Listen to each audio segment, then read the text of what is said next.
Bismillahirrahmanirrahim. Assalamualaikum warahmatullahi wabarakatuh. Nama saya Putri Karissa Nabila binti Roslan, pemetrik saya 052261. Saya daripada pelajar Diploma Sejarah dan Tamadun Islam Semesta Akhir Universiti Sultan Zainal Abidin. Hari ini saya akan membentangkan mengenai sejarah perkembangan dan penubuhan dinasti Hashimid yang merupakan kerajaan kecil Islam atau lebih dikenali sebagai Doilat Islamiyah. Dinasti Hashimi ini ditubuhkan pada tahun 255 Hijrah bersamaan dengan 869 Masihi dan berakhir pada tahun 468 Hijrah bersama dengan 1075 Masihi.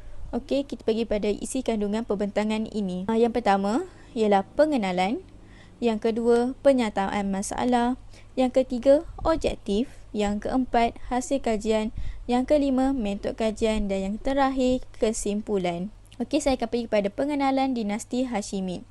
Asal-usul keturunan Hashimid yang mungkin merupakan pelanggan atau sekarang kita lebih kenali sebagai klien, merupakan klien dari Banu Sulaim daripada orang Arab yang tulen. Kemudian keturunan Hashimid ini pertama kalinya dilantik menjadi Gabenor di Darban pada zaman Khalifah Umayyah.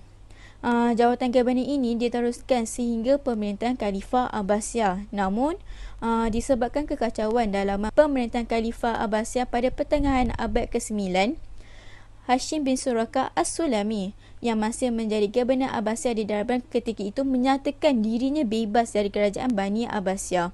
Maka disebabkan peristiwa tersebut tertubuhlah dinasti Hashimid pada tahun 255 Hijrah bersamaan dengan 869 Masihi. Keturunannya memerintah menggunakan kekuasaan dengan gangguan yang sangat kerap selama lebih daripada 2 abad. Dinasti ini diperintah oleh 28 pemerintah. Kedudukan yang strategik di Ba' al-Abwab atau Darban telah membawa kejayaan kepada penubuhan dinasti Hashimid ini. Okey, Ba' al-Abwab atau Darban merupakan kawasan laluan pesisir yang sangat sempit antara pantai barat Caspian dan pegunungan Dagestan. Kawasan tersebut merupakan kawasan yang penting kerana mempunyai kedudukan yang strategik.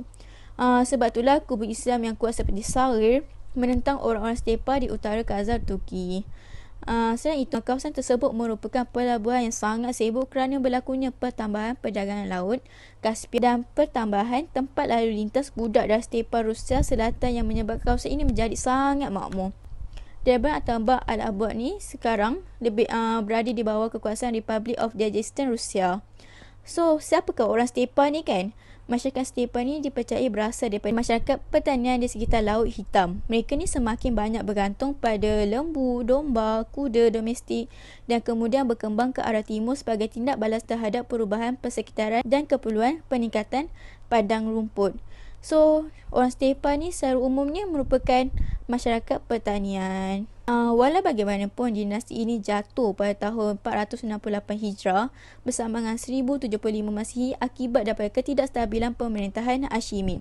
Antara penyebab asal ketidakstabilan pemerintahan Hashimid ini adalah dari kekuatan dalaman Darban itu sendiri, iaitu munculnya badan terkenal dan berpengaruh yang membentuk golongan bangsawan kota yang sering dan berjaya mencabar kekuasaan Amir ketika itu. Maka dinasti Hashimid berakhir dengan berubahnya kedudukan dan kekuasaan di penduduk Ba' al-Abwab kepada Parlimen Seljuk Sautijin. Okey, saya beralih kepada penyataan masalah. Apakah penyataan masalah untuk sejarah penubuhan dan perkembangan dinasti Hashimid ini? Yang pertama ialah tidak banyak kajian mengenai kerajaan kecil Islam, terutama dinasti Hashimid. Hal ini dapat dilihat apabila tiada satu panduan yang lengkap untuk dijadikan sumber rujukan dan bahan bacaan khususnya bagi dinasti Hashimid ini. Kerajaan-kerajaan kecil Islam. Oleh itu, kajian ini akan membangunkan satu panduan yang akan digunakan oleh para pekaji sejarah kerajaan Islam di masa akan datang. Okey, seterusnya ialah objektif kajian ini. Yang pertama, untuk mengkaji bagaimana cara dinasti Hashimid dibentuk, dan yang kedua, untuk membangunkan panduan sejarah bagi dinasti Hashimid. Seterusnya ialah hasil kajian. Apa yang saya dapat daripada kajian ini ialah, yang pertama, saya dapat mengenal pasti dinasti Hashimid secara terperinci. Yang kedua, dapat mengetahui sebab-sebab penubuhan dinasti Hashimid. Yang ketiga, mengetahui lokasi tertubuhnya dinasti Hashimid. Yang keempat, dapat mengetahui faktor-faktor kejayaan dinasti Hashimid ini. Yang kelima, dapat mengenali pemerintah yang memerintah dinasti ini. Yang keenam, memahami punca berlakunya kejatuhan dinasti Hashimid. Dan yang terakhir, pengajaran dari panduan penubuhan dinasti Hashimid. Okey, kita beralih kepada metod kajian.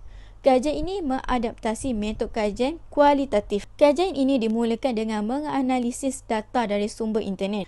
Antara sumber dari internet ialah jurnal artikel, kertas pembentangan dan e-buku. Dan yang terakhirlah kesimpulan sejarah perkembangan dan penubuhan dinasti Hashimid.